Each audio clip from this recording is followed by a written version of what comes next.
आत्मा आणि कर्म यांचं नातं खूप गहिरं आणि समजून घेण्यासारखं आहे. आत्मा हा आपल्या अस्तित्वाचा शाश्वत भाग आहे, तर कर्म म्हणजे आपण केलेल्या प्रत्येक कृतीचा परिणाम. आपण जे काही विचार करतो, बोलतो आणि करतो, ते सगळं कर्माच्या स्वरूपात आपल्या जीवनात साठत जातं.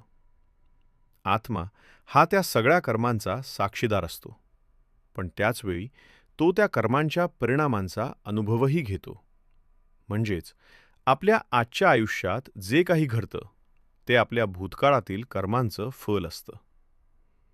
कधीकधी आपल्याला वाटतं की काही गोष्टी विनाकारण घडतात, पण प्रत्येक गोष्टीमागे काहीतरी कारण असतं, आणि ते कारण म्हणजे कर्म. जर आपण चांगलं कर्म केलं तर त्याचे परिणामही सकारात्मक येतात. मन शांत राहतं, नाती चांगली राहतात आणि आयुष्यात समाधान मिळतं.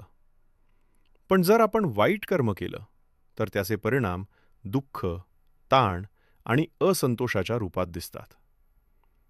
आत्मा कधीच चुकीचा नसतो. तो नेहमी योग्य मार्ग दाखवतो. पण अनेक वेळा आपण आपल्या इच्छा, राग, अहंकार आणि लोभामुळे त्या आवाजाकडे दुर्लक्ष करतो. यामुळे आपण चुकीचे निर्णय घेतो आणि त्याचे परिणाम आपल्यालाच भोगावे लागतात. कर्म हा फक्त बाहेरच्या कृतींमध्ये नाही, तर आपल्या विचारांमध्येही असतो. नकारात्मक विचारसुद्धा एक प्रकारचं कर्म आहे, जे आपल्या आयुष्यावर परिणाम करतं. म्हणूनच फक्त चांगलं करणं नाही, तर चांगलं विचार करणंही तितकंच महत्त्वाचं आहे. आत्मा आणि कर्म यांचं नातं समजून घेतलं तर माणूस अधिक जागरूक होतो. तो प्रत्येक कृती करण्याआधी विचार करतो, कारण त्याला माहिती असतं की प्रत्येक कृतीचं फळ मिळणारच आहे. जेव्हा माणूस आपल्या आत्म्याच्या आवाजाकडे लक्ष देतो, तेव्हा त्याचं कर्म आपोआप सुधारायला लागतं. तो इतरांशी चांगलं वागतो, स्वतःला नियंत्रित ठेवतो आणि योग्य मार्गाने चालतो.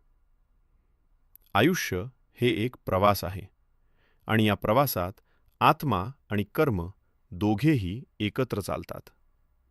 आत्मा दिशा दाखवतो आणि कर्म त्या दिशेने आपल्याला पुढे नेतं. जर आपण आपल्या आत्म्याला समजून घेतलं आणि चांगलं कर्म केलं तर आयुष्य अधिक शांत, समाधानी आणि यशस्वी बनू शकतं. शेवटी एकच गोष्ट लक्षात ठेवा: आपण जे करतो तेच आपल्याकडे परत येतं, आणि आपला आत्मा त्या सगळ्याचा साक्षीदार असतो.